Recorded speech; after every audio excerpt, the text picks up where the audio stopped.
Hello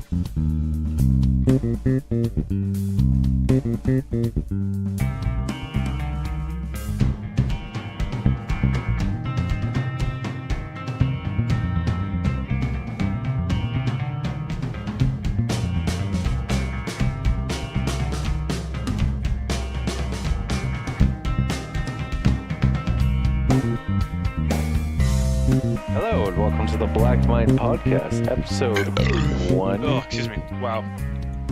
Episode 185. Pretty sure it's 5. 185? Okay. Problem solved. Yeah. Less 2 weeks we've been off, I believe. So we got it corrected. What the fudge? Okay. Whatever. No, I'm looking at this image. I'm like, it looks like a cake, but it's mushrooms that bleed apparently. Okay. Well, thank you, Josh, for that. Hi, Josh. How are you this week? Yeah, no problem. Yeah, no problem. You're trivia for the day. Doot. This is the, folks, also known as the Devil's Tooth. Red sap oozes through its tiny pores, recreating the appearance of blood. What the fuck, Josh? It looks like cake. It does. It does. It actually does. I'm like, man, this looks so edible. It looks like a little white frosting cupcake with like little red jelly beans on it. Yeah, it looks so good.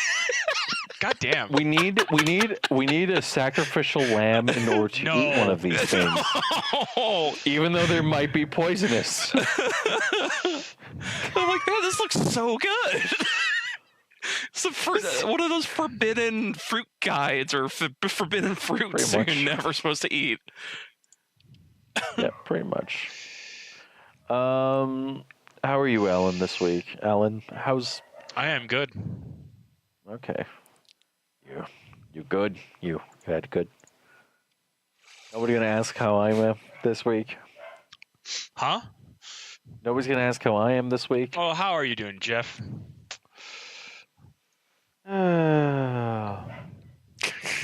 Like everyone's feeling. That was kind of the reason why I was going to ask that question, because it got really depressing in here really suddenly. I realized this week that I am... Okay, let me put it like this. This week, I played Anthem. I have opinions on Anthem. And... I have a sneaky suspicion that none of them are positive. I have there are some positive things I gotta say, and there's also some negative things I gotta say. The positive thing I'm gonna say mainly is I'm gonna say Anthem. I'm still gonna play the game. It's okay. But it has problems. And I think those problems should be very evident by some time.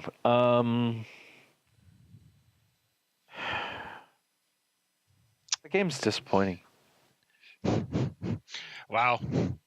It isn't like it's disappointing and like, oh, this is so bad you guys shouldn't play it. It's like disappointing in the sense of like, it was hyped up to be way more than what it was. I think that we got exactly what we were expecting. Man, it's almost like we called it. And like, I'm not like sitting here and saying that like that's a bad thing. I'm not gonna buy it because EA is EA, and I refuse to support EA. And if I could just give all of my money to BioWare, I would. No.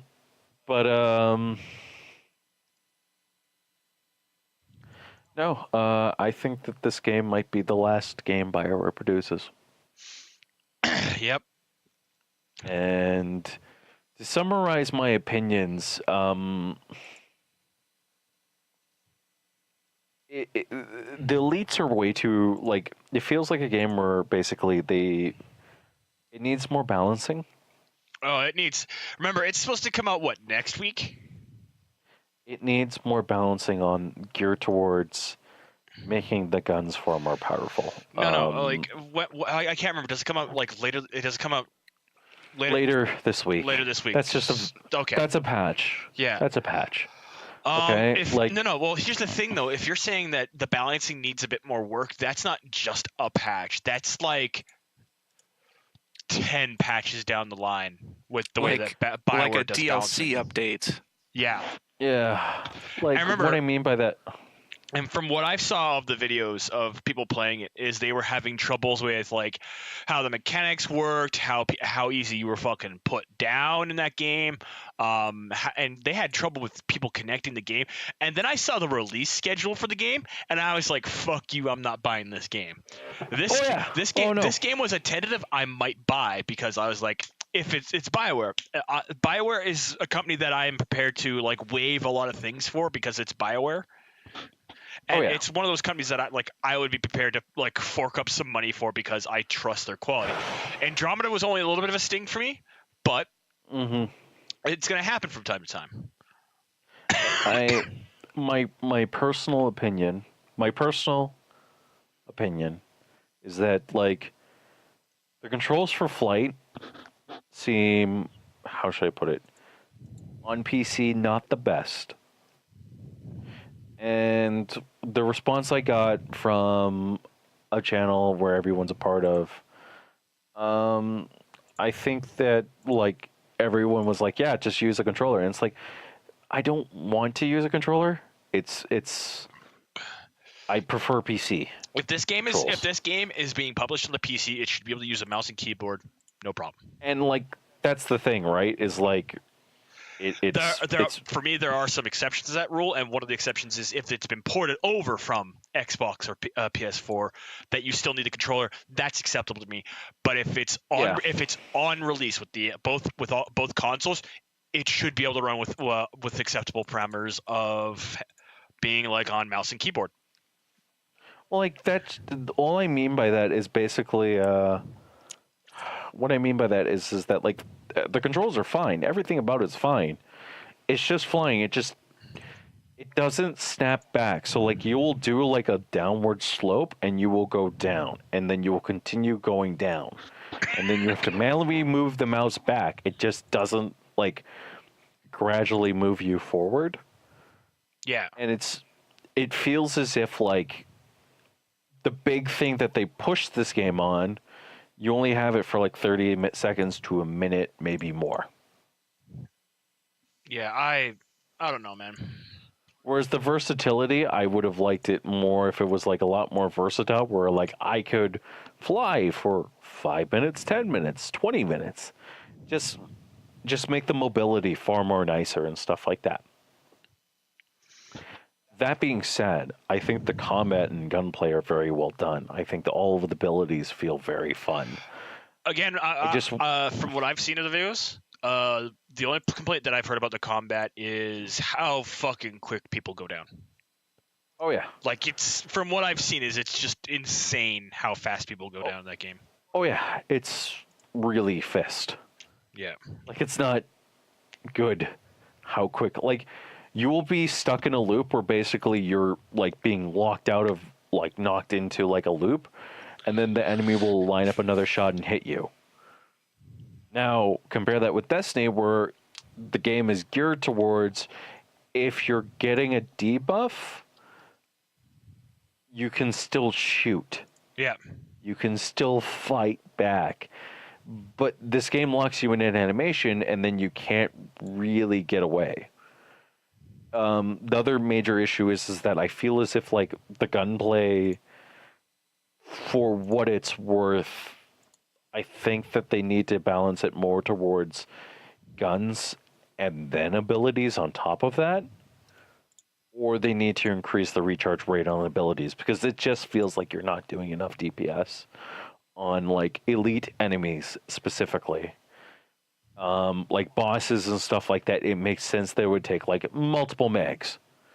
Yeah. In order to kill bosses and stuff like that. And the last mission, it felt like when everyone was focusing their fire and abilities, you were able to do a lot more damage. But an elite should not take 3 mags from a light machine gun in order to go down.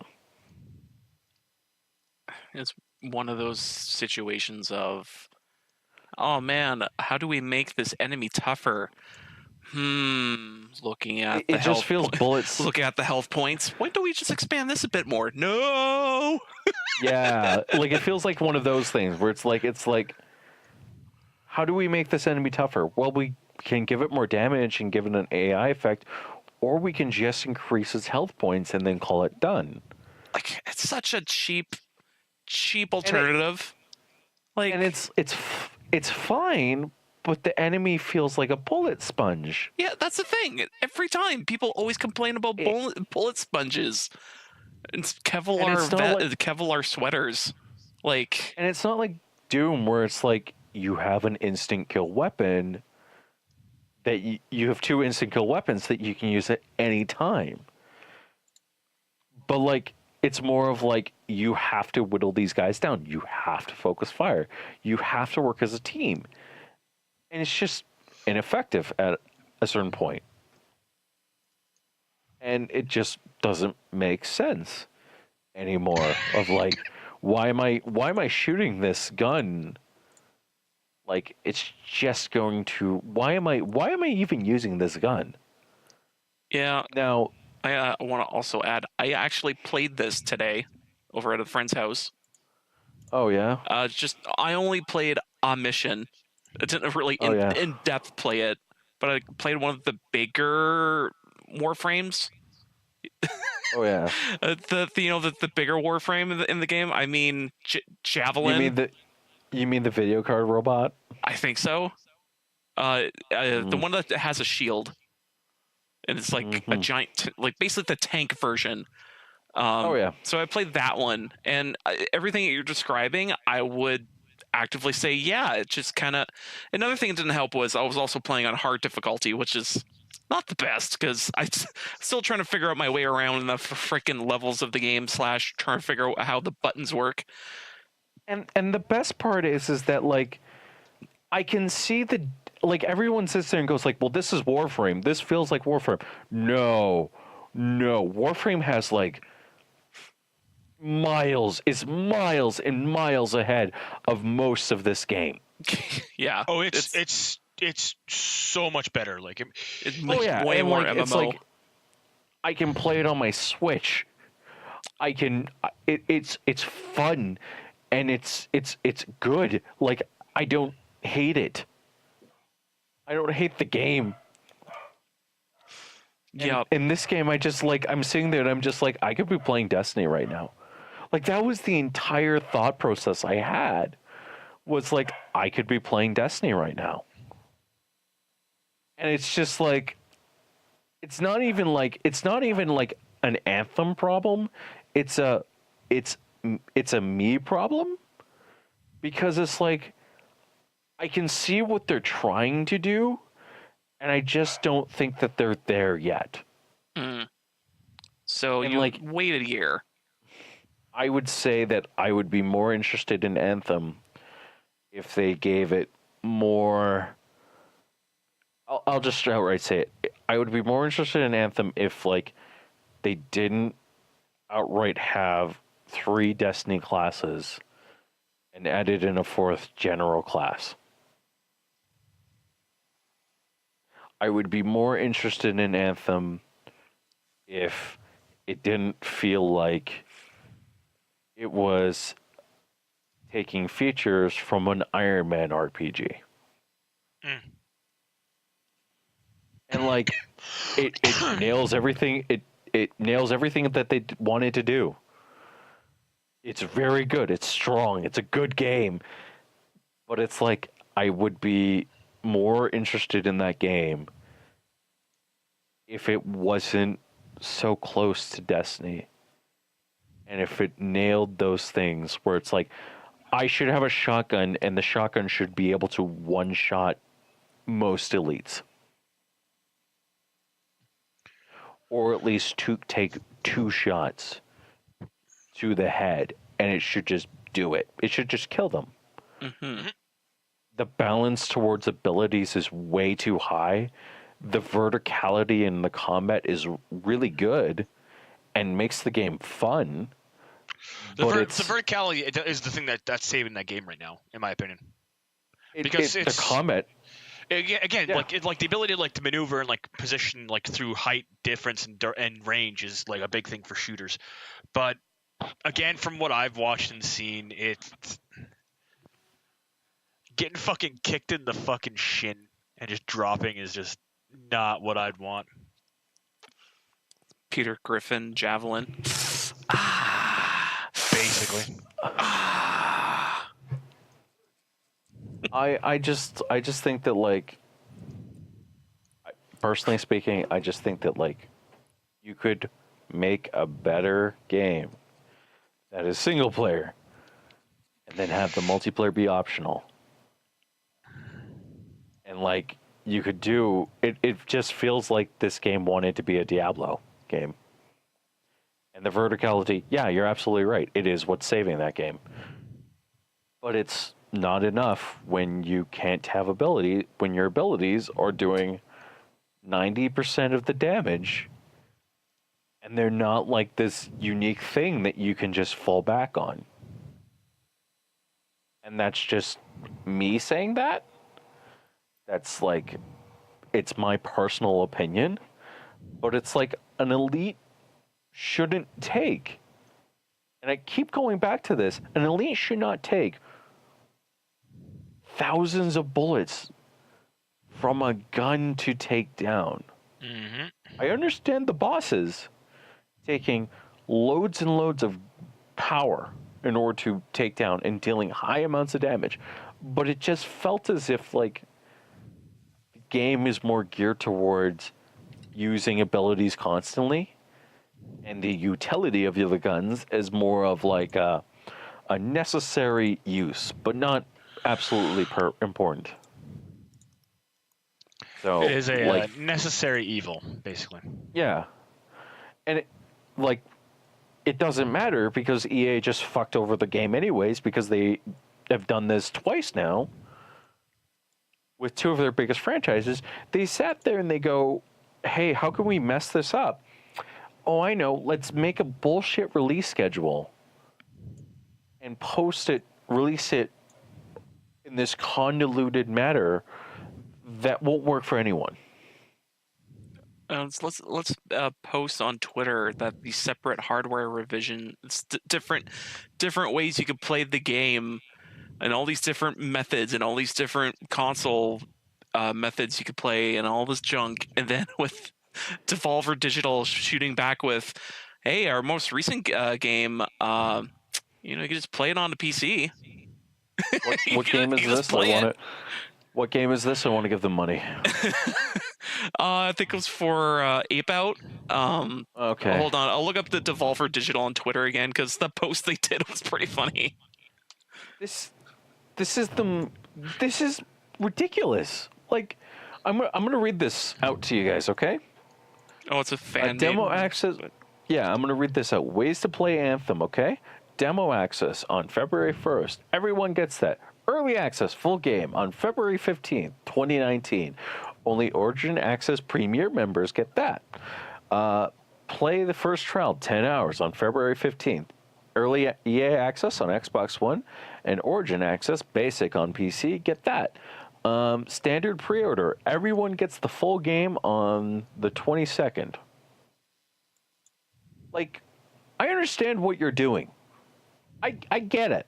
I get it, EA. I get it that, like, having people on your fucking service is important. But if you want people on your service, there's a really easy way to do it. It's called don't.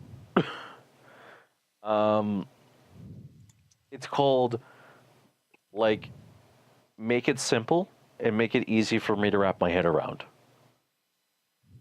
Like, I don't understand why you need 3 versions or 2 versions of Origin Access. Like, you could easily fulfill the role with one, and then, like, if you sit there, all you have to do is say, hey, you get the full game for free if you're giving us money. It's like, that is a better deal. Anyways. Yeah, so the post, so basically Fucking, EA. God EA, damn it! I am proud of that company. I would give them money, but I fuck, know. man, that's like, It's also kind of go like, fuck yourself, EA. it's also like a reference to what they kept doing for E3 with their with their freaking what was it? Their the things that show off their video games and whatever. And it's just in the same line with their shit of like, you consumer, look at this chart. You will follow this chart. You will digest this chart. You will go follow this chart to the T. You will spend the money. Fuck you. You will give us money, but I don't want to give you money. Hey, that ties into another topic I think that's going to be on later in the show because people at school are fucking nimrods. I mean, everyone is. Like, everyone. When you're calling people who are going to eventually be giving you money entitled, yeah, man. yeah, man. And then you sit there and you whine about how gamers will continually buy AAA games and not support your games. Yeah. Yeah. Yeah. Yeah. I'm mocking that. I can't wait until I'm on this individual show. It's going to be great. Can't wait. Oh, man. Can't wait until we get to E3. I am posting it. I am posting it when I'm on his show. I'm posting it on our feed. I'm posting that episode. That will be the episode for the week. All right, then. I trust you on that. I'll just be like, the episode's canceled. What? Oh yeah, I'm on his show. Oh. And then you guys will be expected to listen. I probably won't listen. Oh, but you will. You will be like, oh, this is amazing. That is debatable, and you know it. I know. But speaking of debatable, let's talk about something else that's debatable, of whether or not Kingdom Hearts 3 is good. Okay, so I've watched people playing through it. Yeah. Shane has an entire channel called Kingdom Hearts Hate. Kingdom Hearts Hate. I love the fact that he posted a video of somebody who's playing it before the install was complete. And he powered through the first area, which is like, it's not that long. You can get it done within half an hour if you're good. But when you're playing the game, it slows down the download speed. Yeah. So you let it download. Most people I know who bought the game and played the game and have been playing the game, they installed it the night before. They got home a couple hours before it was released and started the install beforehand, because that's what Square Enix usually does. Same with Disney, is they allow for the game to be available for download beforehand, so you can pre-install it, and then once the game is released, you just boot it up and you go. There might be an immediate patch if they find out there was something wrong with the initial release, because that has happened a few times with Square Enix games. It's funny when it happens, because you're like, this game is so polished, and then there's an immediate patch at the start, and you're like, oh, they must have found something they didn't catch before they shipped it. But again, it's not that I don't again, from what I've watched and what I've seen, the game looks gorgeous. The mechanics flow very smoothly through all the play styles and stuff like that. No one's like, it's surprisingly relaxing to watch people play through this game, because unlike previous Kingdom Hearts games, you're getting a bit more information out of what's going on when you're watching the screen, because it pretty much takes the best of all the games. Oh, so they're explaining things. No, well, they've been explaining things for a long time. It's just because of how the games were released, instead of them actually having their planned cohesive story from the start. As the director says, I had a planned cohesive story from the start. Instead of telling the story from the start, we decided to release all these other little games off to the side. That's the reason why Kingdom Hearts' story is so hard to follow, because you figure 1, 2, and 3 would be the main story, but no, the main story happens in Birth by Sleep, then 1, then 2, and then a bunch of other side games, and fuck, man, it's like...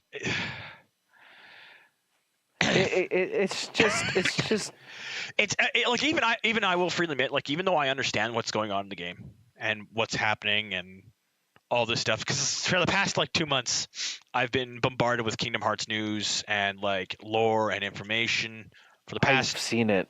2 months.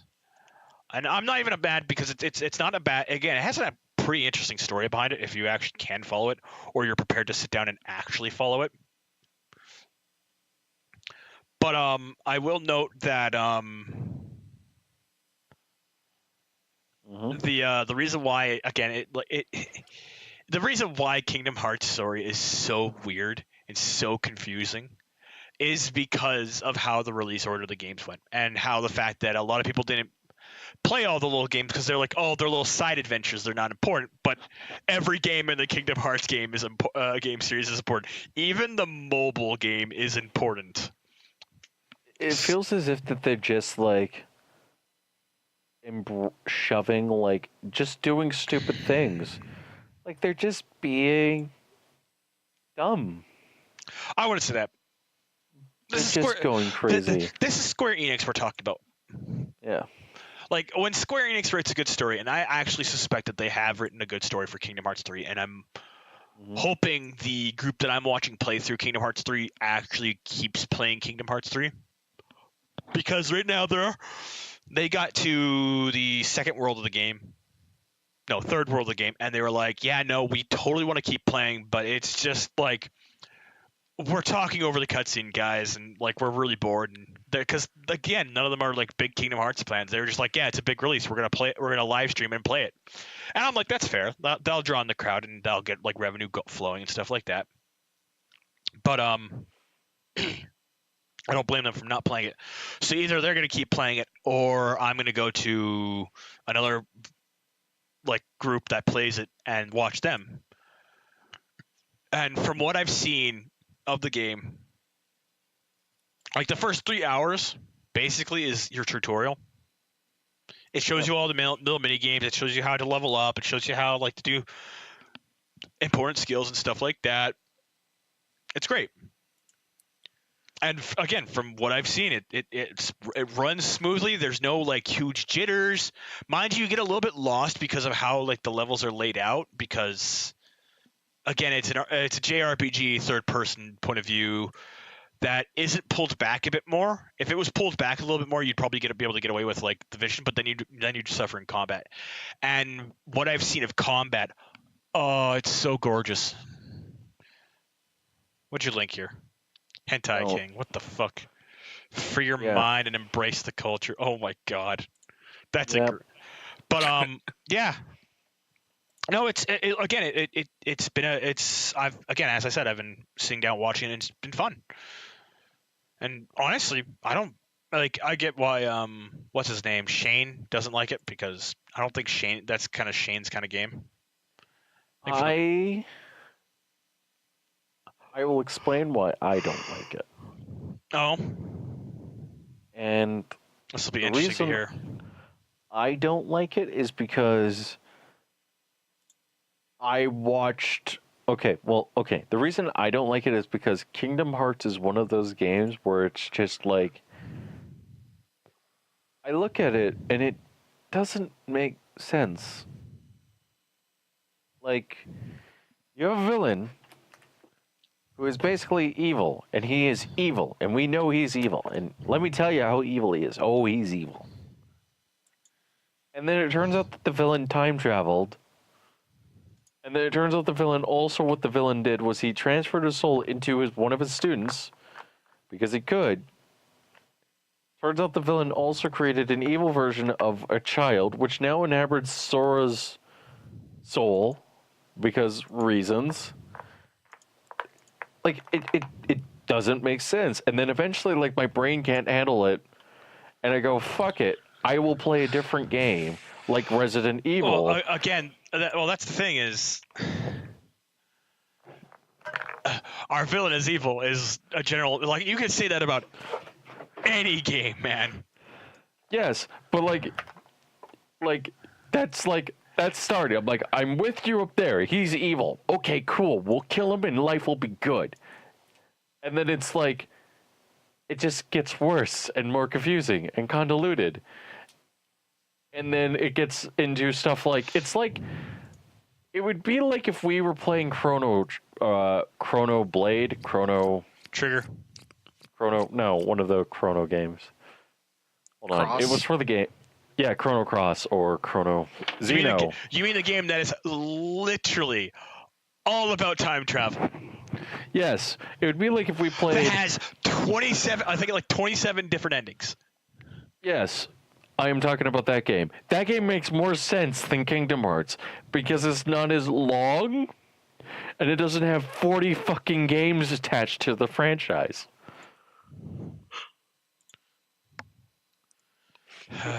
It would be like if we were playing Xenoblade and skipped every cutscene. We wouldn't have any idea what's going on. And if you fucking don't play one of them, you will have no idea what's going on.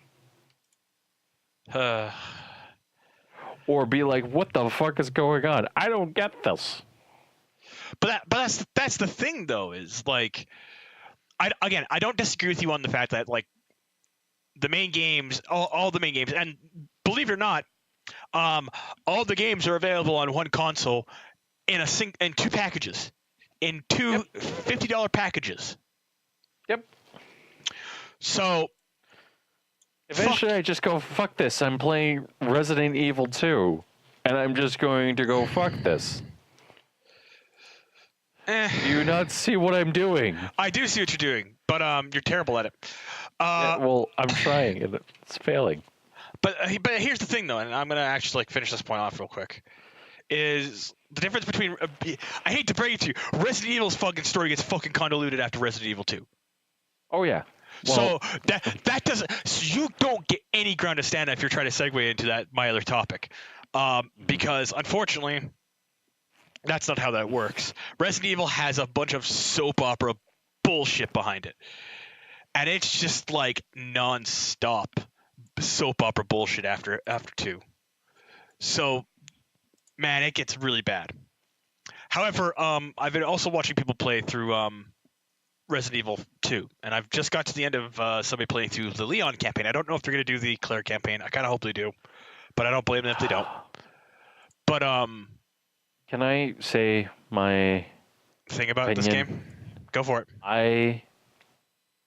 My opinion on Resident Evil as a franchise is that there are 4 really good games in Resident Evil. 1, 2, 3, 4. 1, 2, 4, 7. 4 really good games in Resident Evil. And nobody's going to fight me on this. This is great. Nah. It's not worth it, is it? Nah. Or are you just disagreeing? Nah. I don't play. I've never played the Resident Evil games, and I've only seen a few people play through them. Even then, I've gotten bored after like the first hour of watching people play through them. So I'm kind of just indifferent towards them. My dad played through 1. We owned 1, and I watched my cousin play through 1, who was like 20, and he was like fucking good at that game, and that game was scary. And then 2 I've always wanted to play, but I watched a playthrough of it like a long time ago. And now you have a new version. Now you have the new updated version to watch through. I kind of want to play through it myself. From what I've seen, it's like 4 or 5. Yeah, it's got the mechanics of the newer games as well as really solid balancing stuff like that. And 4 was like just fucking legendary, man. Like it was just good. Like it wasn't even like, oh my god, what's going on? It was just like, oh my god, this game's great. Yeah. Right? So. And then 7 was just everything I hear about 7. 7 was trying to revamp the story to make it more interesting. I think it succeeded. It did apparently. Yeah. But that's the thing is like from what I've watched of the person play through Resident Evil 2, because this is what this topic is about, is Resident Evil 2. Yeah. I'm gonna try and get us back on topic. We're gonna. My only complaint about the game is the camera from what I've like. Again, I'm just watching the live stream, and like from what I've seen of the camera's like really tight up behind Leon, and it's very claustrophobic. And I get that this is supposed to be a horror game, but I feel the camera's like even for a horror game, this is a bit too close. Like I feel like it needed to be pulled back, maybe like in game distance, like half a foot, and you would have been fine. Mm.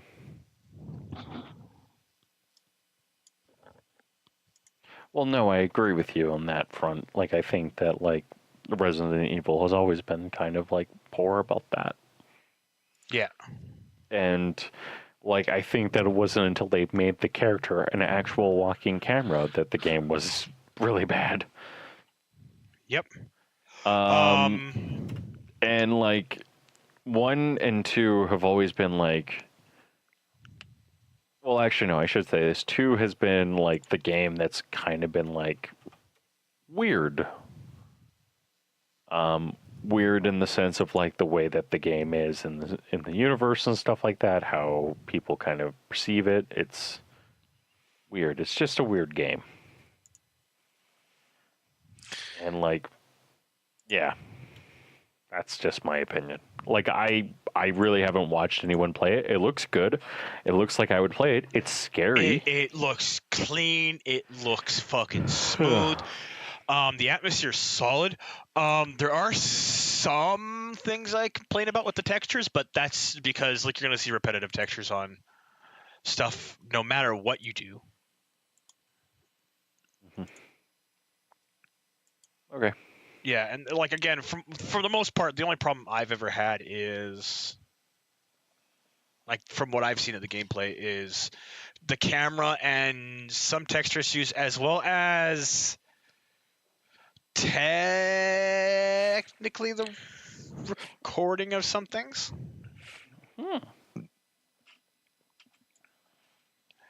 Like from what I've noticed is like like while they were recording the video that like the group one that I was watching, they had the problem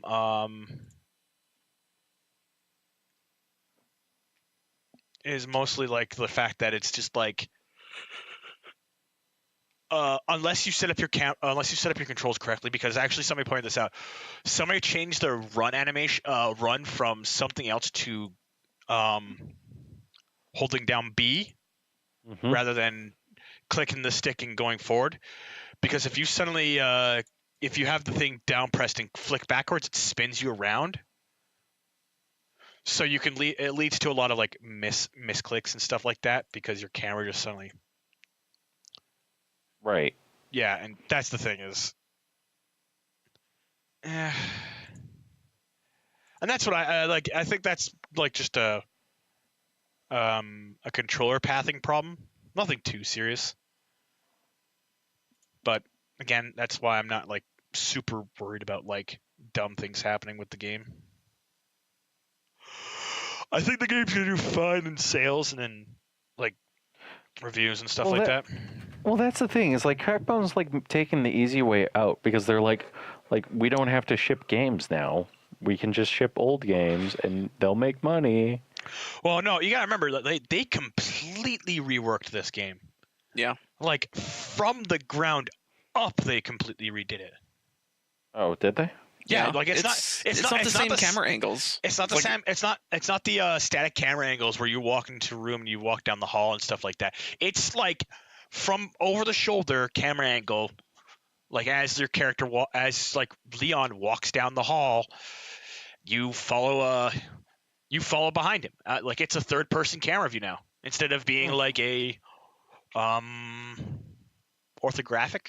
I want to say like instead of like being like as I would probably put it like from like security camera view and stuff like that. It's more like, yeah. It's more interesting, not. Yeah, and again, like you'll have some fucking terror moments in that game because it'll be just fucking, oh, that's a monster. Fuck this, I'm out. Kind of moments. I'm gonna run away now. And that would be Mr. X, which is the tyrant in the game, because that was in the original game too, but he was just called the tyrant. Mm-hmm. But the Mr. X was actually like a name the community kind of gave him. Kind of, sort of. I'm not 100% sure. But like, holy shit, man! He's fucking scary because you'll be able to down him and stuff like that, and like deal with him and like down him, but he always gets back up. Always gets back up, and you're like, what do I even do about this? Like, holy shit, man! Like, oh man! And again, it's like my only complaint about the game is the camera it's a bit too tight to Leon. But fuck, it's still like solid to watch and like experience, in my opinion.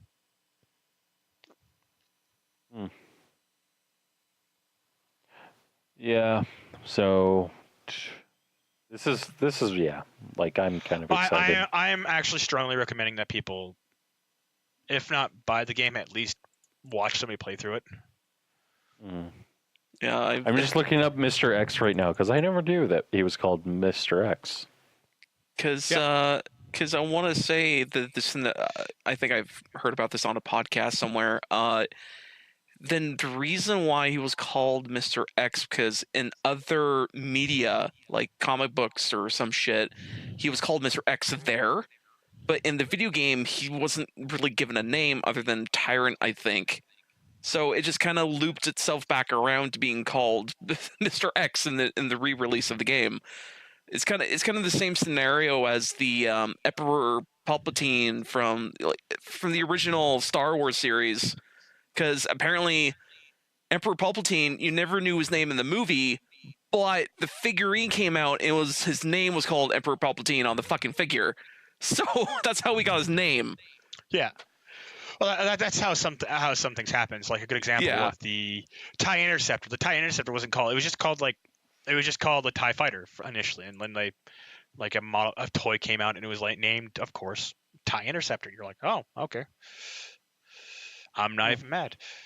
But again, like it mostly depends upon like what's going on, how like certain things happen and stuff like that. And I'm not even upset about like, again, like from me watching this game, and I generally enjoyed it, but that might also be like me just enjoying like how people did like how they like did the game while they were playing it, which I have no problem with, because again, it was fun, it was interesting to watch, and fuck man, sometimes it could be downright scary. Holy shit.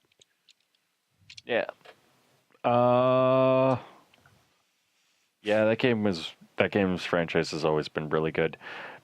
Kind of like another game that I've been playing called Dusk. Oh.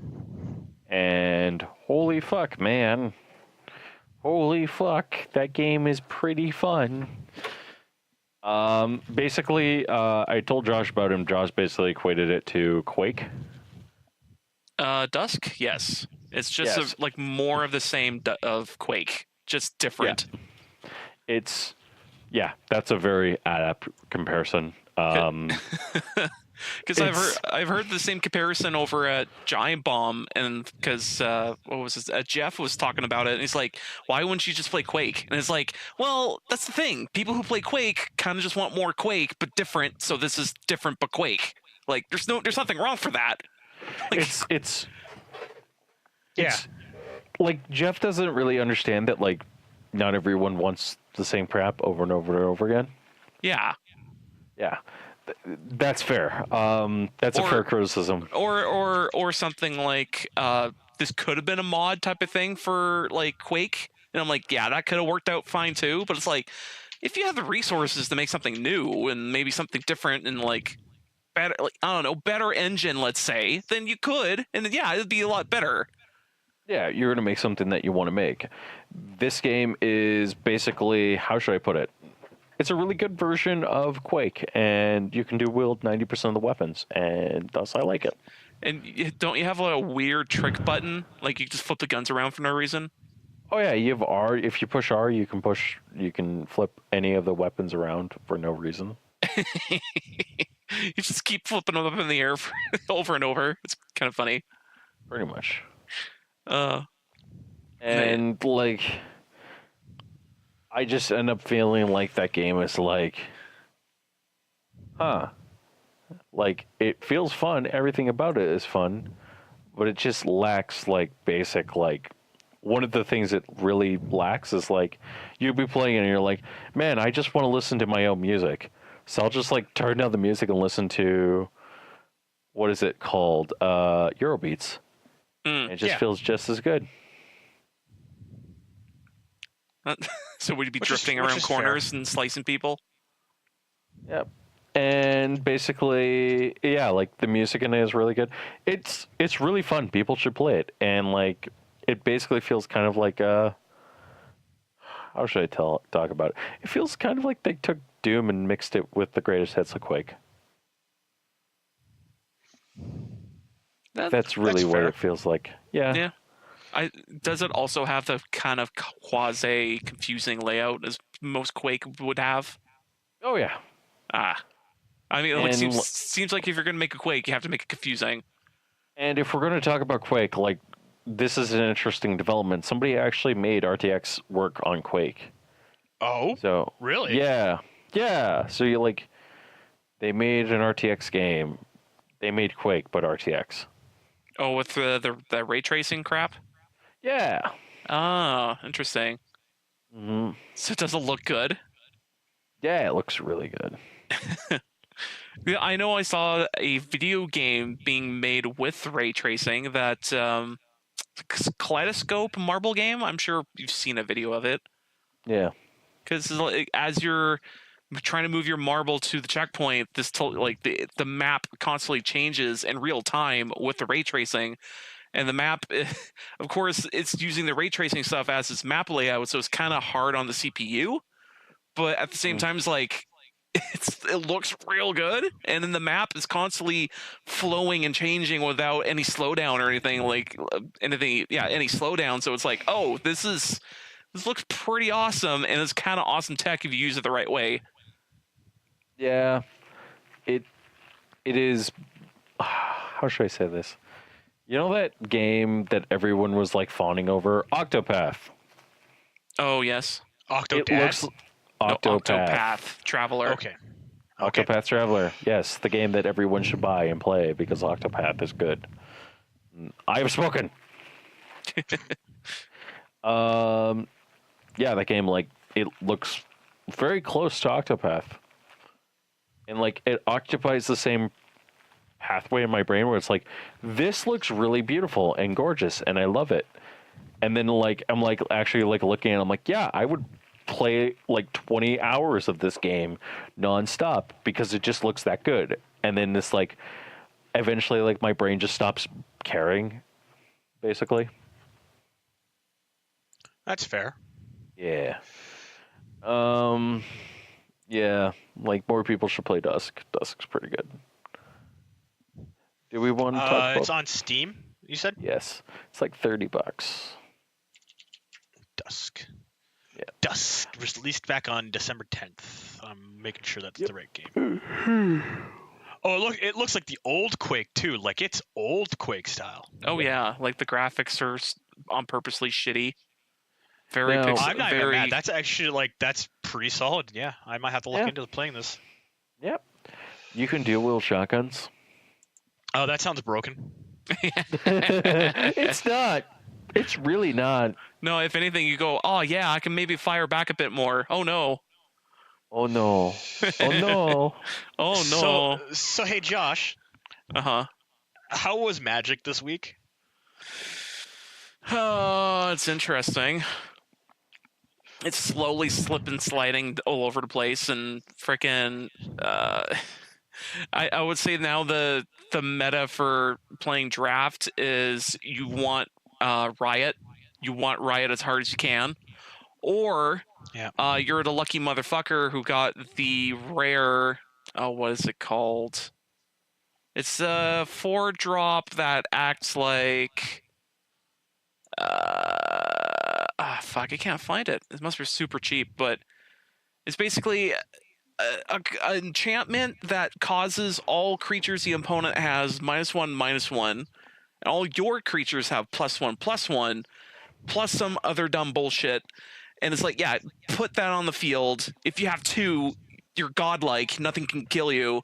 and you just murder your opponent over and over. It's just, yeah, it's like it's just boiling down to, okay, so if you have some good ramp, maybe you could play some adapt. Oh, maybe like, if you have all the riot cards, hey, guess what? You're gonna just win super hard. Yeah, that's practically my review of freaking draft. It's like, oh, who's gonna play fucking riot hard as they can and try to pick around the cards so no one else can play riot, and then you finally go for the colors you want. And then you get this mishmash for a color deck that you hate. This sounds like terrible. It's pretty bad. Or at least how I play. I'm sure if I would just pick a fucking color, I'd be fine. Or just pick an idea and strategy, it would probably be okay. But over and over again, it's like, oh, you picked the riot cards, and you just so happen to get the good ones. And I got fucked. Great. Just every time there's always a mechanic that makes the creatures go super fast. Hey, guess what? That ends up being the most powerful thing in draft. Like every goddamn time. Yeah, from what I've seen of Magic, because again, I've only kind of like glanced at the new set and because I haven't played Magic in like years effectively. Yeah. Because you're intelligent, Allan. Well, no, because Magic's actually pretty fun to play when it's not being fucking politicized out of the ass. But again, when I played, it was fun to watch. It was fun to like play through. It was interesting to read and like enjoy. Yep. But like the last set that I effectively played in was I think just before the Shadows over Innistrad. I think that was Zendikar. Yes, it was Zendikar because we dealt with Ulamog and Return to Zendikar. Yeah. And that was, in my opinion, that was where like the game started to like lose a lot of its appeal to me. Because like instead of going to like all these cool new worlds, like I have no problem with revisiting old ones, but the original Ravnica was like one of the early sets. Like it was like just after Kamigawa or something like that, and it was like really well done. And I'm not even upset that they went back to it, but I was hoping what they should have done was they were going to go back to either like Mirrodin, because that was the storyline that they needed to finish, or they were going to go to. That's the thing with Mirrodin, is that they had scars in Mirrodin, and fucking Christ. Yeah, well, that's because Poison is fucking bullshit. Oh, Infect. Yeah, I call it fucking Poison because that's what it fucking was. No, because you say Poison, that's actually a different thing. Yeah. That's way back in the time that when they first start fiddling around with different life totals. But anyway, like the funny thing is though, is you're talking about like, oh, I want to go back to Mirrodin and have fun there. And it's like, you know what? True. I also like to go back to Mirrodin because there's some broken ass shit there that I want to collect. I would straight up, I know, because we have to go back to Theros sometime soon. Yes, there's so many different planes you have to go back to, but it's like, which one? We have to like go back and visit like Urza's plane. We have to go back and visit like the plane shift and Planar Chaos plane. That'd be cool to go back and visit. But the thing is like instead of like what was the other one, Lorwyn or whatever, like that one's Lorwyn would be great. Kamigawa would be great. Yeah. The Ice Age set, I don't remember what world that is, but like that'd be a great one too. It's some dumb Viking name, I can't remember. Like these would be like really cool to go back and visit. No, we've in the past since I started playing back in 2010, and since I finished playing, which was like I think 2 years ago, we went to Ravnica, and now we're back at Ravnica in the span of I think 10 years. And when I started playing, it was 2 sets before Ravnica happened, so that was a full 2 years before Ravnica came back. Yep.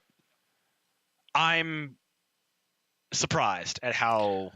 The thing is that I'm not sure whose design choices these are for like how they design a set and shit like that. I want to say it's Wizards, but like they're kind of married to the idea of, oh, when people think of this certain plane of like the planes that they go to, they think of these certain cards, certain mechanics, certain design choices that when they go back to, they want to go back to that certain design things about it. That's true. People want to go back to the certain design things about like, oh, Mirrodin's all about artifacts and they're really powerful and it got these, it got dumb infect and all this shit. Okay, that's cool. But the thing is, though, they're really, really married to the idea of they have to also incorporate some like the most staple cards, like keep those staple cards in that staple plane. So the biggest gripe, because you're talking about like, oh, they constantly go back to the same place over and over, it's because it's this catch-22 of, oh no, standard and also modern is really popular, but the cards are fucking expensive.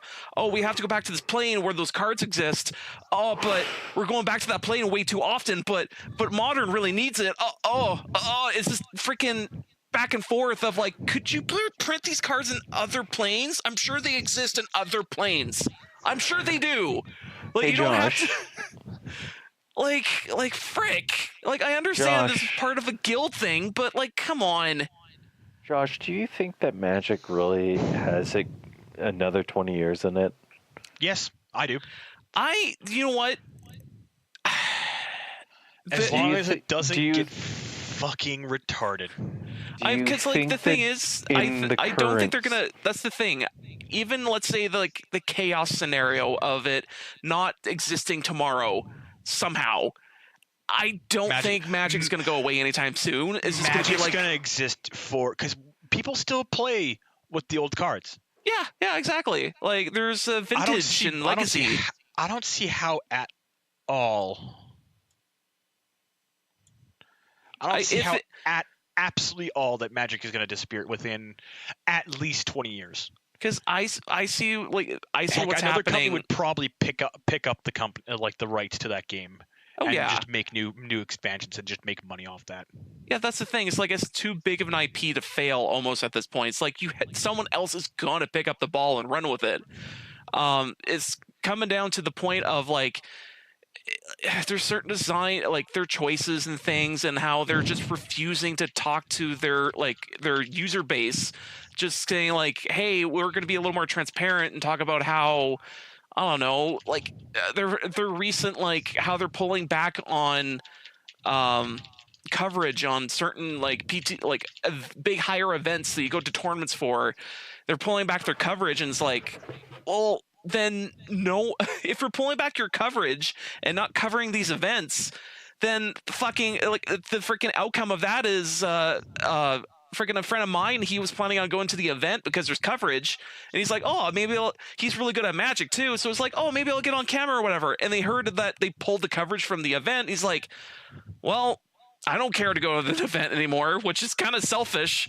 But I'm like, well, if it's kind of selfish, and it's like, well, if you're planning to go there and be like, oh, need to be on camera, but they don't have any coverage, and he's like, all of his plans got shot down through the floor, because it's like, why would I try if it's going to be like any other freaking store event? So it's like, yep. Yeah. So it's like, if it's going to be any other store event, guess what? I'm going to play the most dirtiest garbage possible and not look like a professional.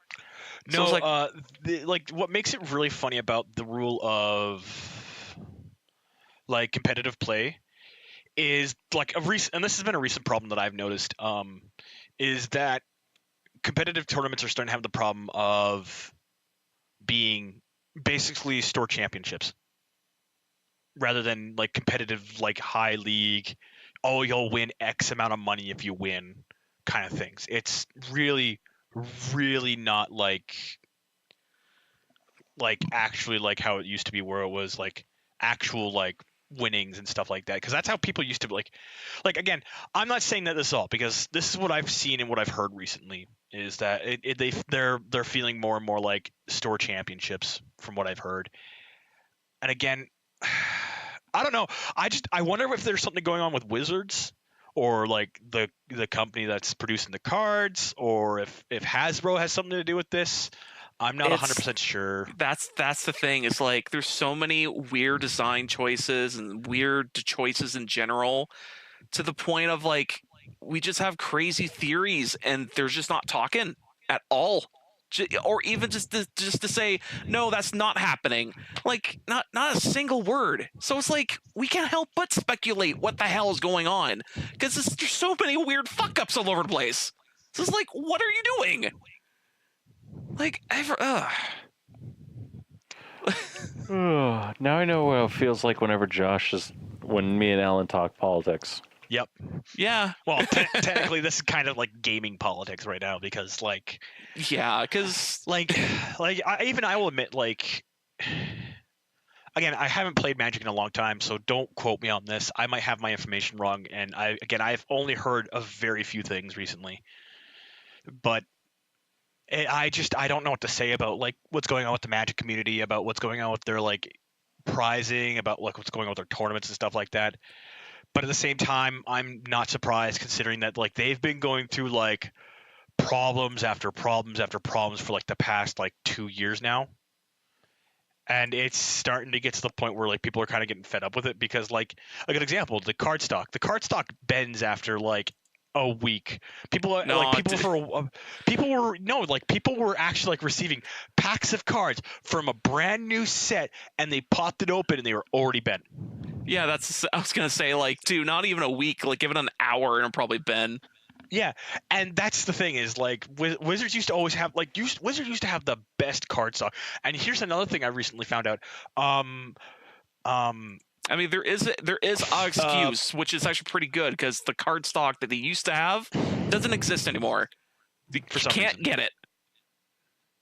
So the other thing that I found out is that forgeries are becoming a very popular thing. And I'm actually like, what? Really? Because like forgeries used to happen like once in a blue moon with my friend, like where she works. Like she works at GameStop. She had like its main revenue is Magic, and I'm not even mad about that. The thing is though, like recently they had a bunch of false cards. Like again, it would happen once in a blue moon, once maybe twice a year, and that would be somebody bringing a card like, "Hey, what's this cost?" And again, one of the guys can actually like straight up like one of the guys who works there can look at a card and go, "That's a fake." He doesn't even like need to like look at it closely. He just goes, "That's a fake," and he's like a hard like that's what happened. But I do know for a fact that like they had 5 fakes traded in recently, and they kind of got pinched for it. Like nothing super expensive, but one of the cards that got brought in just last week was Jace the Mind Sculptor. Somebody made a forgery of a Jace the Mind Sculptor, brought in. They traded money for it, and they said they're bringing in another thing. And the guy saw it when he came in like a couple days later, saw it and was fucking pissed. Was like, what the fuck? We have the examples. How did you guys fuck this up? And like this is like something that I'm surprised about is like, again, something that used to be a once in the blue moon thing is now happening. How often now? I don't know. It's just Okay. Do you guys want to move on to something else? Well, sure. I just wanted to say about I just want to talk about the fakes for like a second because I've been watching a YouTube channel, was it Alpha Investments, and again he's kind of popular YouTube channel. He's also outspoken YouTube channel, just talking about just the business side of things and how like his point of view and how he kind of like sees Wizards and like what he thinks is going on over there. And one of the things he talks about also is the fake cards he usually gets brought into him. And usually he buys out collections and he buys out like certain cards from certain people, or sometimes people just bring him cards because he sees them all the fucking time. And he just, again, like that person you talking about, you just look at him and go, "Oh yeah, that's a fake," or "Oh yeah, that's real." And freaking some of the Chinese fakes he's getting, he's like, yeah, so if you see this, double sleeved across the table, you're not gonna fucking notice. You're not gonna notice at all. If anything, you're probably gonna keep it sleeved. You're gonna keep this in your collection for like a year, and then maybe try to trade it off to get trade it or sell it, and then get boned because you realize it's fake. And it's like because you didn't bother to look. It's just like you gotta be careful because it's not the higher end cards people are trying to fake. It's the freaking weird mid tier like, oh, this card's $10, this card's $20, this card's maybe $50, and you gotta watch out for those ones. And it's gonna be it's gonna be real tough. Although the funny thing is, the people who fake the cards are terrible at faking the cards. It depends, because I saw one recently, and the only way like I found out that, like, because I was looking at it for like a solid minute, and the only reason why I knew it was a fake was because of like Mike was like, what's wrong with this fake? And it's like it's blurry along it's along some of the edges that should be defined, and he's like, yep, and I'm like, wow. And it's like that is the hardest one to spot because like they're getting really good with their fucking. It's either they get like a little like you don't get it for some reason they don't get 100% right, but they get like 95 to 80% there, and it's like it's kind of alarming. And another fake I've also seen is the more recent cards got printed with this hollow sticker. The dumb thing is the hollow sticker is in the card, so you rub it and nothing comes off. But the fake ones, they're just a sticker on top of the fucking card. So if you took a second just to rub it with your thumb, it's off. So it comes off easy. So it's like, that's not supposed to happen. Like, yeah, like some of the actually, fakes. Fuck me, god damn it. Again, they fucking just come out of fucking left field, and you're like, what the fuck? Okay. Let's move on to another topic, though. We've been rambling for 20 minutes. Yeah. Well, you guys are allowed to. I mean, it is a show about video games and stuff like that. But speaking of video games, we're gonna talk about my last topic. Yeah, fuck that. We're gonna talk about my topic because Epic Games played dirty. What happened? Oh, Allan. Oh, Allan. If you're not going to tell me, I'm going to move on to my topic. Well, okay. Basically, what Epic Games did was Epic Games... You know the Metro games, Allan? Yeah. Guess what Epic did to Steam's pre-orders that they've been selling for 6 months? Oh, yes. Right. Guess what the creator of Metro said? And he said this point blank. They weren't going to be getting refunded. I forgot about this. Oh no, like they're like, oh, we're gonna like Epic. Basically, what Steam said was like, we're gonna fulfill all the pre-orders because we have the game files here. And, dude, holy shit! Yeah. I just looked at Metro 33 Redux and I didn't expect what I got. What? And you can see the day it happened. Yeah. And I'm not going to be surprised. Reasons not to use the Epic Store. They have terrible security. 8 million accounts were exposed last week. They have terrible customer service. Just Google it. Their games are expensive on Epic due to regional pricing. You can't play games offline. Limited social features. But Epic Game was able to buy a year of exclusivity on Exodus is disgusting. The level of greed of the Deep Silver is pathetic, and a lot of people are like, "Holy like I'm fucking wow!" And that's the thing. Like this is on my list. This is on my game list to play here in the next couple months. Mm-hmm. And like, fuck me, wow. And I'm gonna look at fucking Last Light. I want to see if it's the same thing. Yeah, it's the same thing there.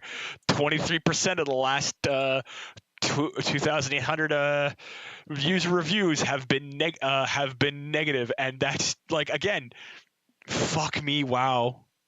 I like what the author wrote. Apparently, Steam was not enough for our Steam train. And then you're just like, lol, you're killing your own franchise. No, I'm standing by and watching it being killed, he said. Like, this is sad. It is. This is like, again, when I bought the bundles and stuff like that, because that was the thing. Like, I saw the Exodus like announcement trailer, and I was like, I'm getting fucking into fucking Metro 2033. Well, like. Okay. And that was a big appeal to me because it was on Steam. Yeah. Not now. And like you want to know my personal opinion? What? I really don't think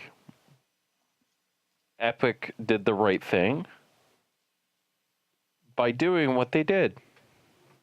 And like, if you want to do that, go right ahead. You're able to be my guest. If you want, like, if you're a creator, the smart thing to do is to put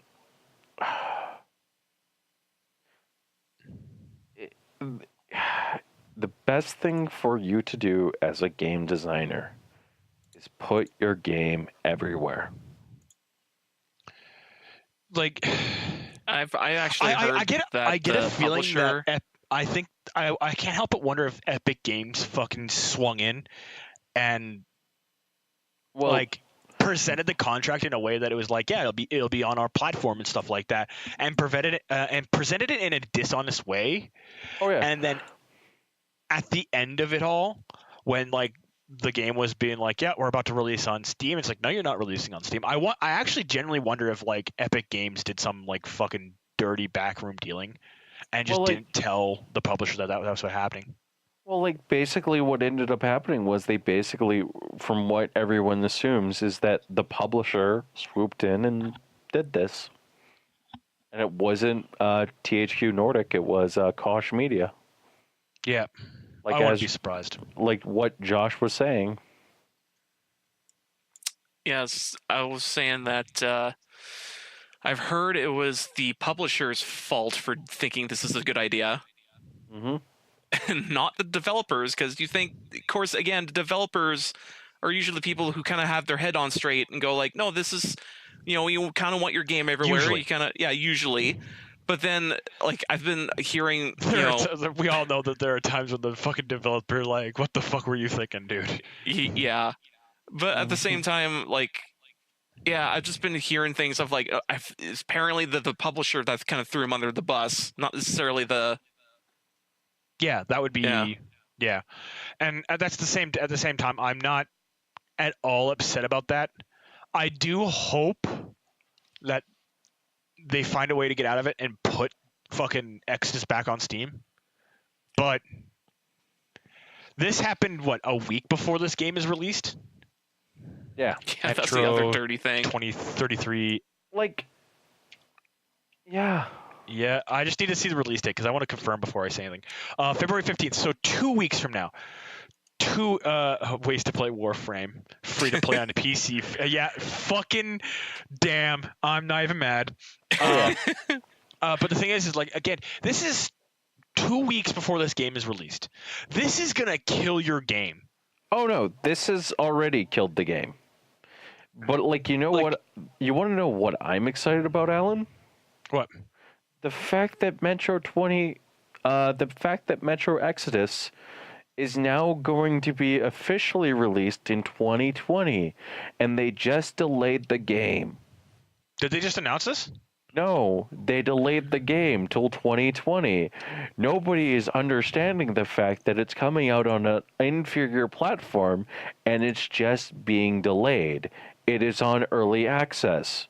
Do I sound like I'm trying to look at this in the best light I can? You are, and unfortunately, I don't think you're doing it. I am not doing a very good job of it because I'm trying to hide my disappointment and anger towards not wanting to punch somebody. And this effectively pisses me off even more because they could have done the simple thing of putting it on the Epic Game Store for $10 cheaper. And this isn't called entitlement. This is called bullshit. Because if I had paid money to own the game earlier, something that nobody should ever fucking do to begin with, I can have it on my platform of choice. Yeah, if you're gonna allow pre-orders on a platform, like I think the pre-orders were available like 6 months ago, and if you're gonna allow the pre-orders about back then on a platform it's not gonna be available on, you shouldn't be making the deal. No, period. And the thing that everyone forgets is that like there is competition for Steam. There is Origin. There is Uplay. There is fucking GOG. GOG, the closest one of all of them. There is Twitch. Everyone and their fucking dog has a fucking platform for PC. Bethesda has a platform for PC. Nobody ever fucking uses it, but they have one. You want to know why people keep going back to Steam? Because Steam is stable, it's constantly getting developed and updated, and the people who have developed it, Valve, the people who used to make games, understand what is necessary for a game to be relaunched. Let me phrase what you just said, and let me say it in a way that more people are going to understand. Okay. Name one company that has done as much as Valve has done for gaming. What? Name one company other than Valve that has done as much for gaming in a positive sense of the word. Nintendo. Okay. Nintendo. Jeff was like, shit, did not expect that answer. No, I kind of did. Okay. Name another company. I can't. Ubi? Because no, fuck no. I'm like maybe, but not really. Ubisoft, no. Fuck Ubisoft. Okay. If I had to think of a big corporation, I would stretch a guess towards maybe Microsoft, but Microsoft has had a few bumbles over the couple of years that kind of just keeps it out of that thing. I would have said if you had asked me this question 3 years ago, I would have said BioWare. Yep. And I probably even would have, and like if you'd asked me 10 years ago, I would have probably said EA. Yep. But you want to know the funny thing about Steam? The reason why indies are leaving is because Steam fucked with the algorithm.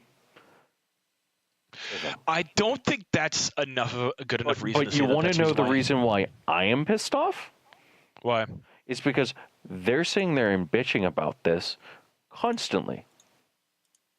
And then they're putting their games on the Epic Game Store, a service that is owned by a company that is partially owned by a Chinese manufacturer who may or may not have ties to the government. Guess what the Chinese government recently did? Yep. For and we've gamers. recently we've also two gamers. Yep. Like 2 years ago. We're not even talking about 10 years ago. We're talking about 2 years ago. Okay? They forced the World Health Organization to classify gaming addiction as a problem. Yep. Okay? You tell me why the fuck I should install a company's launcher. Like, I have Epic Game Launcher on my computer. I don't. I have it on there because of Unreal.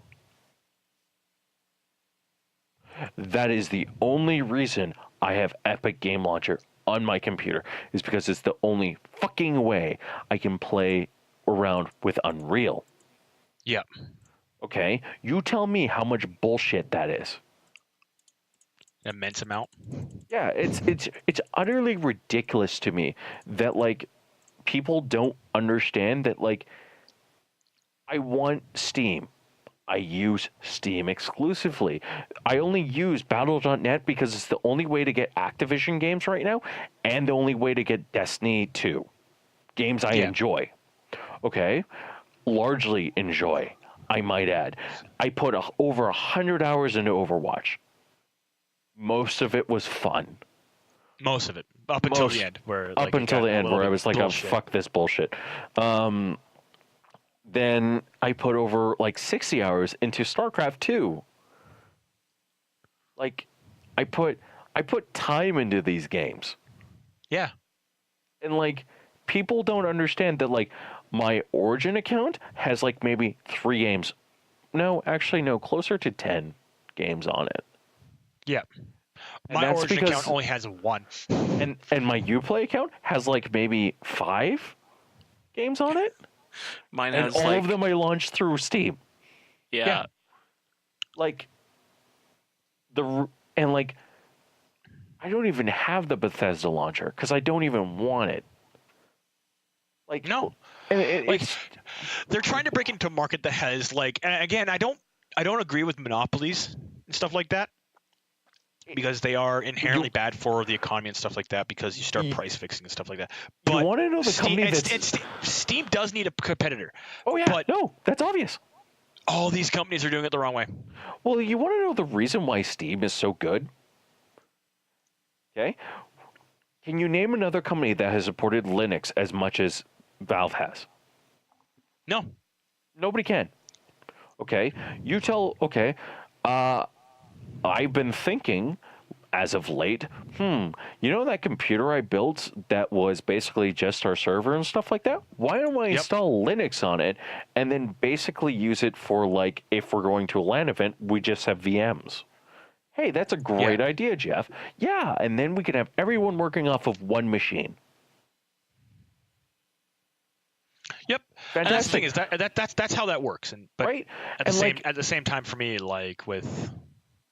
I don't like Linux. I find Linux is weird. Here's my opinion on Linux in 20 seconds. It is an operating system that is designed for people like me who are insane. It is not the best operating system in the world because you know what? I could never give it to my dad. I could never give it to my grandma. I could never give it to you. I could never give it to Josh. And the fact that people sit there and are going,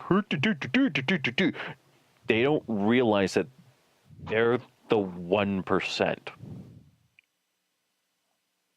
They're not capable of understanding the fact that, like, just because you get it doesn't mean that somebody else gets it. You can think, you can explain it all you want until you're blue in the face, but they're not going. But eventually, it's just easier to go. This is Windows. You understand Windows. Here's Windows. Use Windows. Okay? Now, I wouldn't have as much of an issue with Epic Games if they were doing what GOG did, where GOG was basically sitting there going, hey, here's a Steam list. You give us the Steam list, we'll give you all those games for free. That's not just good marketing. That's actually giving me incentive to go to your store and use it. And, like, plus... And use it regularly. Yes, and plus, CD Projekt Red releases some of the best fucking games on the market. Bar none. And, like, it's not even like they're bad. It's just that, like, GOG is really good and well done and maintained well. And, like, it... For everything I say positive about Valve, they haven't updated the client once in the past 10 years. Yep. Or the past 5 years. The last product they shipped was Artifact, and that was terrible. The sales are very good, but, like, you know what? Like, it's getting to the point where it's like, I have over 400 games. Like, I don't need really more. And it's just like little things. Like, I can go to the Steam Marketplace and it's just filled with crap. Like, it's just filled with garbage. But, like, there's also, like, tons of games being released. Like, I can buy Soul Calibur right now. That's on my wish list and stuff like that. But, like, there's tons of games, like, on there all the time. I think I have like 150 games on my Steam. And I'm almost like exclusively Steam. Because out of all the things, out of all the, like, programs for games and stuff like that, like, Steam has been consistently capable for indie and stuff like that up until recently. Yeah. And I'd rather have fucking if Steam went back to the old way that they used to do things with, like, oh, well, here's the mechanics of this, and, like, we're going to go back to the old system because people are having problems with the new one. I wouldn't have a problem with that. I'd be like, yeah, no, I love it. I love the idea of this. Mm-hmm. Yeah, it just feels as if that, like, they need... It just feels as if, like, this game is just, like... It just feels as if they're trying to get ahead to make it so that they can get information. And I'm sorry, but, like, I already have a problem with Google having a large chunk of my information. And part of me is like, well, like, okay, that's fine. It's not a big deal, but it's, like, still at the same time, it's like some people, like, don't understand that, like, I can't have a fucking email account like the one I had because reasons. Yep. So, yeah.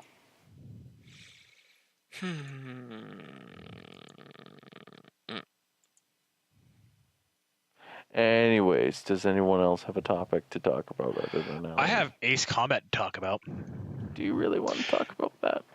Well, other than like I like the controls, and because I only started playing today, I've got an hour on record already. And I've done 3 missions, and I've greatly enjoyed the game so far. I am looking forward to seeing like how the game progresses and how the mechanics like change. But it's been solid. It's been fun. My only problem with it is well, technically though, I feel like the gameplay has a problem of being a little stale with some points, but I think that'll change when we get into the later portion of the campaign, which I'm looking forward to getting to because fuck man, it's gonna be like, oh, here's your next objective, fucking go nuts. Here's some lasers. You're fighting over a space bridge in this game, and I'm like, fuck, this is awesome.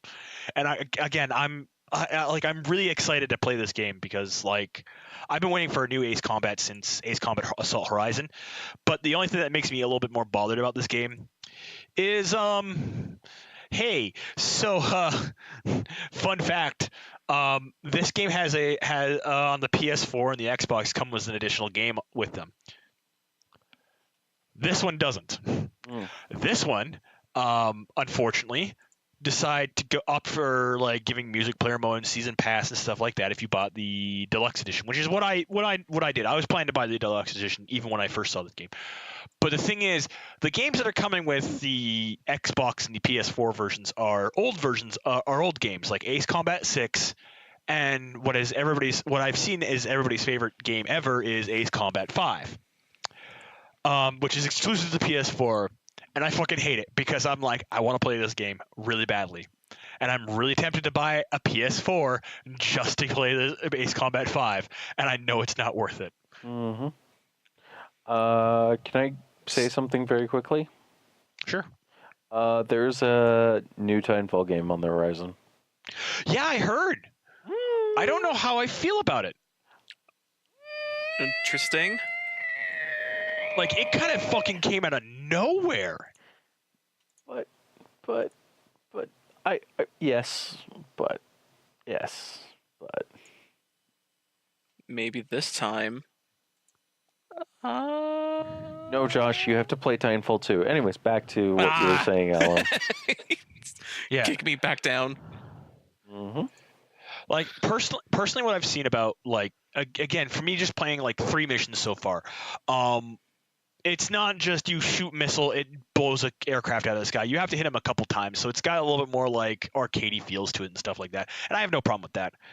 I'm using advanced controls, which means because I'm used to playing games like War Thunder and stuff like that, I'm used to having to roll my plane, pitch it back, and to like get into the turns where like the normal gameplay mechanics of the game is you roll into your turn and you very gently slope unless you're using like specific mechanics. With me, because I'm so used to playing like Ace Combat, even with a controller, it's just like roll left, snap back, pull, and that's how you turn in the game. Is like you roll hard. You like if you have to turn left, you bank your plane to the left. You roll your plane to the left and then you pitch up because then you start turning. And if you do it quick enough, it's a quick snap motion. And that's the benefits of the reason why I played that gameplay style, because it's really quick, it's really responsive, and it's fun to play because you have to be like very precise in your controls, because it's not like, oh, you can make a mistake and it'll forgive you. No, it punishes you for like, if you're diving and you wait too long to pull out, you'll fucking smoke the ground. And it's just like, hey, you know that thing that you're supposed to do is pull out of the fucking dive? Yeah, too bad you fucking didn't.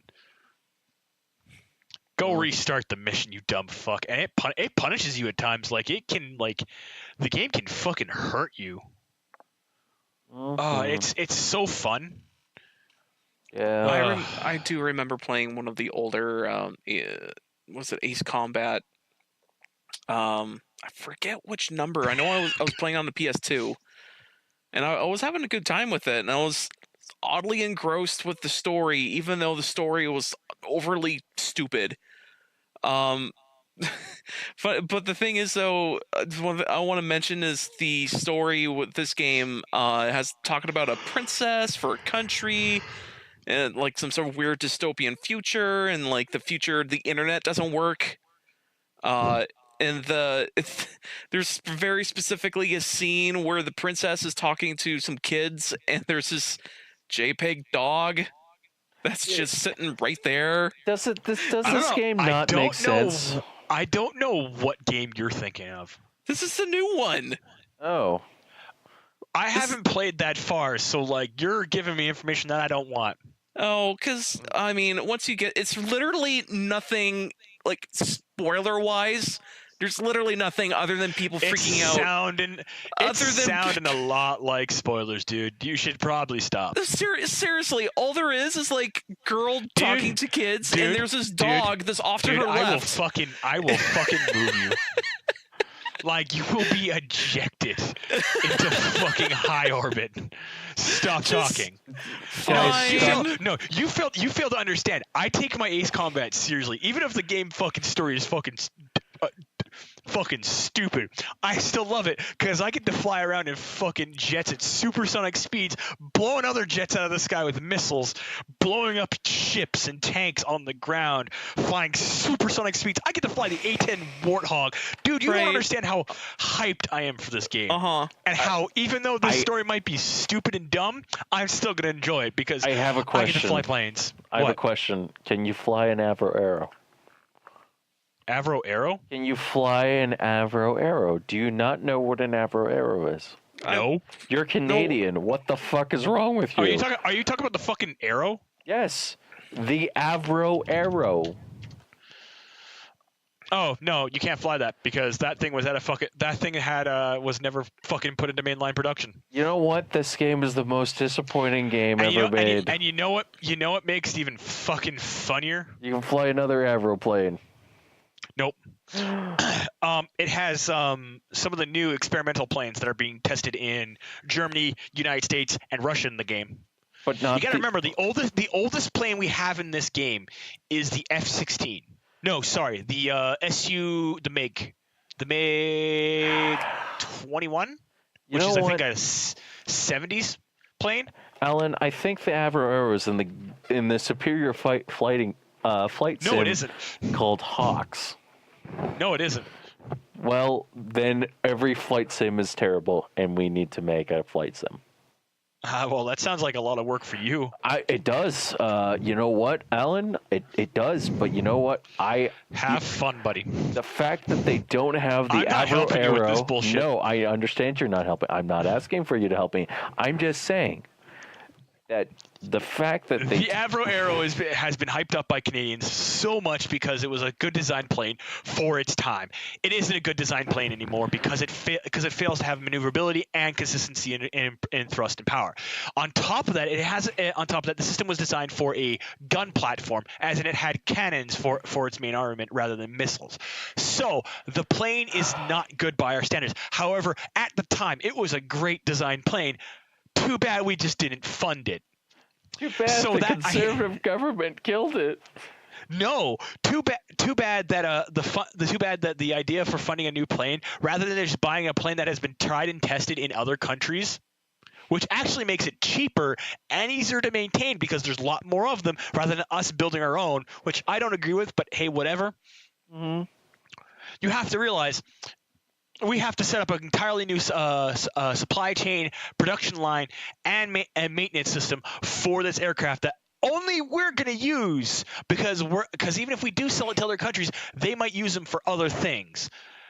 Allan, this plane was a fantastic plane, but I hate to break it to you, logistically and financially, it didn't make sense. Alan, you're hurting my feelings, but that's okay. Good. Anyways, okay. I think that's a podcast. It is a podcast. Thank you for listening to the Black Mind Podcast. You can listen to us every Thursday on blackmindgames.podbean.com. I'm going to bed because it's 12 o'clock and we've been recording for 2 hours. Ah, I'm going to go to bed. Good night, guys. good night.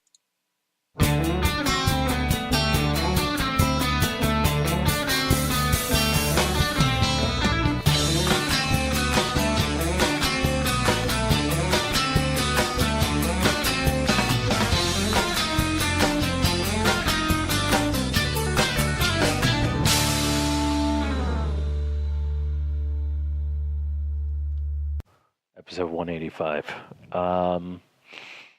And I also found out that my mic was popping a lot last week, and nobody told me. I didn't even notice.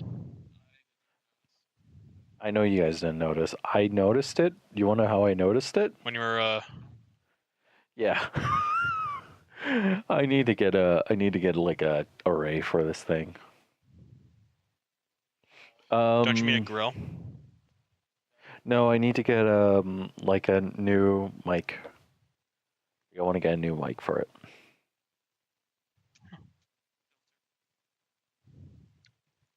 Yeah. I almost fucked myself. Oh. Oh, actually, no, I might have fucked myself. I had 2 girls go off on me. One of them was the girl that I lied to point blank about things. Yeah, Josh, you're fucking laughing. Fuck off.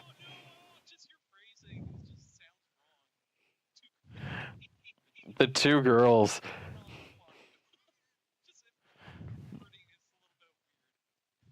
The wording is weird, but it's true and accurate because basically what happened was you know how Nate has career fairs? Yep. Which reminds me, I have to work on my resume. And I'm going to save this document. So Nate has career fairs, and I've been doing pretty good in my school. So I'm like, okay, maybe I'll apply for a temporary position. But since I graduated, I can't get co-op position. Fuck. Okay, so I'll just apply for temporary position. Because if I get something, then I get something, right? Gets us closer to our goal. It gets me closer to having my awesome, amazing, fantastic podcast studio. And allows us to do live streaming more effectively, correct? Yes. So, okay. And like, I would even be willing to share this room with Allan. Wow. Wow. Like I would be willing to have an apartment complex, like an apartment. I'd be willing to share my apartment with Allan. Like that's how fucking far I'm willing to go. Now, this is not a surefire thing. Okay? And I'm recording this right now because, like, it's important that I record this. So basically what ends up happening is I was being far more dickish than normal because my concern for people, this pearl of hatred and concern was, like, swirling around in, like, concern for other people. Because I have 2 friends, and one of them was, like, the night before basically sat there and said, oh, I don't have an updated resume. Well, print one off and hand it in. And like they do this every year, and it's rather important. And I thought she had gone to Nate for like a few years or so. Mm-hmm. And I was wrong, because of course I'm wrong, because I'm always wrong. I'm allowed to be wrong. Another friend was just like, I was like, yeah, well, like, you should print off what you have and hand it in. And this is important. Think about all of the good things you could do for your boyfriend. And, yeah, that went off a cliff. And basically, I might as well have taken Thorn from Destiny and shoved it in my mouth and blown my brains out. So I feel bad, and I think I should apologize to one of the girls because, reasons. Mainly the fact of, like, you know, me and her aren't great friends. I've had a friendship before where it could be best described as fucked up. It almost cost me another friendship, actually. And I don't want that happening again. So it's like, I think I should apologize. And I'm probably going to apologize. And yeah. Well, you learned a lesson, and hopefully, I learned that like if you're going to say something retarded, don't say it, Josh. yeah. I also learned that women are different from men because most guys would sit there and go like, "Yeah, well, you're right, but I didn't do that, so fuck off." Right? Yeah. Like if I sit there and told you, Josh, that you're a fucking great person, but you need to do this, this, this, and start sucking dick, you would sit there and go, "Fuck off." I go, well, no. Yeah, you calmly sit there and say that like a boss Yeah. because you're intelligent. If I sat there and I said, "Allan, you need to be a little bit more progressive Fuck you. on the show," yeah, that's exactly what Allan would do. And you guys know me well enough to know that I'm a massive pile of shit, and I'm willing to sit there and go for jugulars. Jugulars, not jugular. Yeah, jugular, like your head. Neck. It's neck. Neck. Yeah, I was gonna say. Okay, what fine, the hell? whatever, same thing. Hell? Why would you be willing to go for somebody's jugular? That's their dick. Oh. That's a fucking joke from a movie. I swear. I think it is. Is it better than my stupid joke design document I made today called D-Walker? D-Walker? When a dimensional rift opens up in the doorway of a student, students are naturally curious, leading them to launch an expedition. Only the dimension is filled with lolies, who all are really horny. Oh dear. When a student saves another student, action. Please stop. Don't worry. They're all 300 Don't years worry, old. They're 300 don't years worry, old. they're It's all a billion legal. years old. Don't worry, it gets better. Better. When a student saves another student, only to be alerted with the promise of the free king of GPUs, the GTX RTX 2080 Ti. Ultimately leading him to jump into the other side and deeply regretting it. It turns out the 2080 Ti was actually a fib, and a very intellectual lady has to save them by murdering all the lolis. No. This is a really dumb idea, and I only came up with it because All the lolies? all the lolis must die. There are cancer on this world. Much to Stefan's dismay. Much to Stefan's dismay, yes. Hold on. This is illegal. We gotta stop. No, don't worry. They're all like 300 years old. It's fine. It's okay. You can murder a 300-year-old breeding, Allan. It's fine. But they look, I don't know. This is fairly conflicting. No, but they're 300 years old. It's super. You can murder them. It's okay. It's legit. I don't know, sir. okay. She looks like she's 12 years old. Why are you shoving the shotgun into her face? It's okay. It's okay, officer. I'm just going to blow her brains out. But she's only like 12. 12. No, officer. No, she's 300-year-old, and if I let her live, she will murder more people. She hasn't even killed anyone. I actually want to murder. I actually want to rape everyone. Oh, fuck. Proceed. That would be... Oh, shit. We have to launch. Before we start recording, I need to do something. You need to have a shit? Nope. I need to boot up a game and change the volume settings on it. What game? Dota. No, it'll pop up in the feed here in a second on Discord. What, are you going to play a game again while doing the podcast? No, this game actually requires a lot of attention, so I can't do it.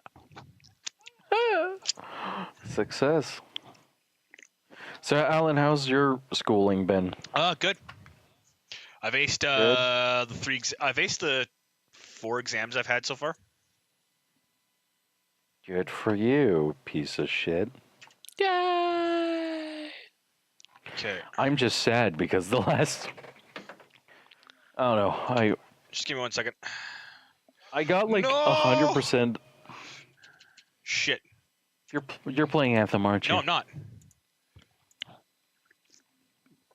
I'm on Discord. Look like Jesus Christ. Ace Combat Skies. Oh. Oh, Okay. is we could probably talk about more of that in the podcast, but it's like there's a thing about the JPEG dog, right? It's just a developer dog shoved in there. There you go. Totally doesn't fit with anything. That works. Mm-hmm.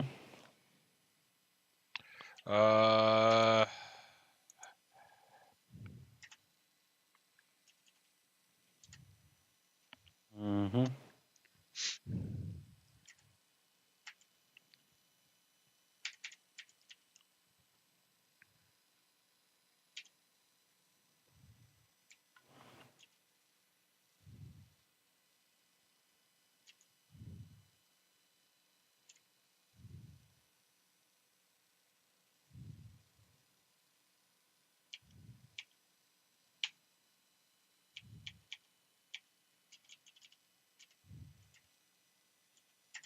Okay, there we go. Problem solved. No. So you're playing Ace Combat? No, I'm not. So you played Ace Combat this week? No, I actually got it today because it came out yesterday. Oh. I was gonna be okay. Have you played Kingdom Hearts? No, I've watched people play Kingdom Hearts. Did you sit there and have any idea what was going on in the story? Yes. Okay. Because unlike everybody else, for the past 2 months, I have been bombarded with Kingdom Hearts information non-fucking stop. So, Okay. I was prepared when I was like, I'm going to watch people play through this game. Okay. Well, let's start. And I was telling Josh, if we can add our topics that we want to talk about to the topic list when we're done talking about them, that'd be great. Sure. I need to grab the Okay. topic list real quick. Give me a second. I put my topics that I want to talk about in there, but that's only because I care, so... I kind of care. Ace Combat 7. Do you care about... What do you kind of care about? Oh no. Stuff. Okay. Things. Do you want to... I played. Do you want to start the show in sync? I just played more Disgaea again. Oh, I heard that you and Noah had like an argument, or not an argument. I heard that Noah might have. You and Noah had a bad game.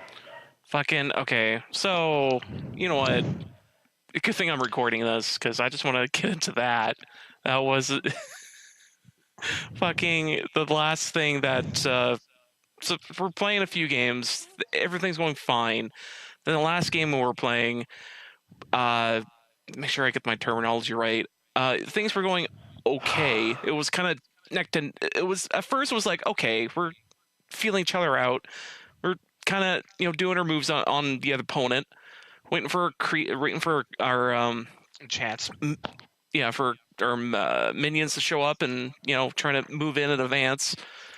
And then fucking we died like at least I don't know 1 or 2 times. We're like okay, we shouldn't be fucked over yet.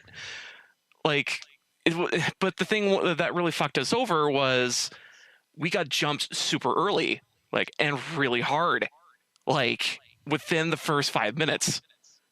And we're like, oh fuck! Like we were not prepared. They jumped us pretty hard, and they did this like over 6 times. So we technically fed, but we had absolutely nothing to stop this. So we're like, well, what the fuck? That makes sense. Yeah, so it was like, so we guess we technically fed, but it's like we had nothing. We had nothing to stop this. We just got jumped over and over, and they just got away with it. And to be fair, our team could have like communicated a bit more, or been like, maybe we should switch up lanes or something. But it's like, fuck, we just got trampled over in our lane and we couldn't fucking stop it. So it got to a point where they just had like, I don't know, 30 kills versus 9. And it's like, what's gonna happen? Like, of course this is gonna suck. So towards the end of the game, it was just like these guys were just killing just for stacking their stupid stats, and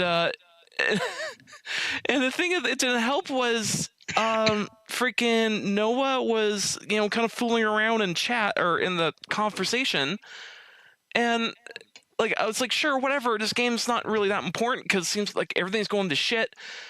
But the thing that didn't help was like, oh fuck, I wish people just fucking played because I want this game to be over now and not them just to be fucking just stomping on us over and over. And it freaking just went on longer and longer, and Noah to be kept getting more and more annoying to the point where I was like, I'm done. I shut off everything and played Disgaea. I was like, fucking Christ, it wasn't good. Like, that night I actually banned like an individual after playing League and just went fucking apeshit. The funny thing was, like, if Noah wasn't being really fucking annoying in the chat, like, it would have been fine. It'd been like, oh man, that game was fucking shit ass, and been like, oh whatever, push that to the side. I can play another game. But because the chat was so fucking annoying, I couldn't handle it and shut everything off. It was like, oh, I can't get through this. It's like, fuck this. It's like, that's the yeah. Like, no, I've been there. Yeah. And that's the reason why I'm like, remember that time I actually did something irreversible? I mean your situation is your situation like, was where it was like we're trying to give you tips, but you're just kind of blind rage at that point. So you're like, well, nothing's gonna fix this. Oh, the thing that pissed me off was like eventually like nobody was it felt like nobody was listening to me, and you understood that like I was not in the mood to talk to anyone at that point in time. End up doing like what I wanted everyone to do was I wanted everyone to shut up. Yeah. And like I wanted everyone to stop, and I wanted the topic to change, because I felt like as if like it wasn't personal attacks, it was like, how should I say this? It wasn't even personal attacks at that point. It was like it didn't matter. Like, it was like, well, I don't understand why you're struggling and stuff like that. And it's like, no, like, this isn't fun anymore. Like, it was just not fun anymore. Mm-hmm. So, like, when, like our mutual friend, Odin, said something, I just went apeshit because I just had enough. And, like, I realize now, like, yeah, I was in the wrong and stuff like that. I shouldn't have done that. But, like, it's still, like, I was just so pissed off. I just didn't care anymore. Yeah, everybody gets like that.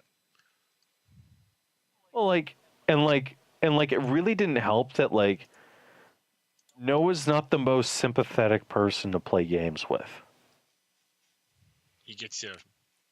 Like, yes. Because, actually, I did have a conversation with them of, like, trying, like, him realizing, oh, people when they try to get into something new, like, they can just straight up not know anything, and freaking like trying to explain to him, like, yeah, so when people try to get into like LOL or even Dota, is like trying to get the concept of like, no, you want to stay with the creeps because these guys could jump on you real hard sometimes, or oh no, you don't want to keep following them towards the tower because the tower will just kill you real hard because it's a giant bazooka, and a whole bunch of stuff of just little things like that if to Noah is like, oh, it's second nature to him because he plays the game for so long. And to me, it's like, I just, I don't play the game that often, but I do remember, the key things you're supposed to remember. But it does come down to a point of, I'm normal. I don't play this for a living. Like, the only... Well, like, and that's the thing I think that he doesn't understand and stuff like that, is that he thinks... And I'm not trying to, like, throw him under the bus because I love the guy. The guy's a... If I could, like, put equivalent of, like, what's happening, it's kind of like, I forget what I was talking about before, was, like, when you give a new piece of technology to a younger person versus an older person, The younger person just fucks with it because it's like, yeah, I'm not going to break it, and I'm just going to see what the settings are and what it does. And then the old person looks at it and goes, oh no, I'm going to break this, and it's not going to work anymore, and I'm just going to make it worse, and blah blah blah. And then the young person's like, no, you're fucking not. You can't wreck it. They designed it so you can't. And the old person goes, no, I'm too afraid. And I'm like, fuck. It's like the guy who went off of me because I was like rolling around a hard drive. He's like, what the fuck are you doing? It's kind of similar. But like, no, like Noah, like I love the guy. I don't want to shit on the guy, but like he doesn't separate himself. Like he doesn't understand that like not everyone's him. And I think that yeah. And like some people react differently in different situations. Like that's the thing is like that's the thing that a lot of people struggle with is that like me and Allan, we think very differently. Me and you, Josh, we think very differently. Mm-hmm. And like it's something where like that incident that I was talking about earlier, that's because me and that individual think very differently. And the reason why I feel like I need to apologize is because like my other friend might understand that like she didn't even know that I was like, you know, if I'm being that way, you can just tell me I'm going overboard and I'll stop. You know that, right? And she goes, wait, I can do that? I'm like, yeah, it's very easy. And she's like, oh, like it's not a big deal when that happens. I don't really care. And like one of the big things that like we talked about like how like you know, not everyone agrees with like what happens and stuff like that, and a lot of people think differently. And so like understanding that that's okay is perfectly fine.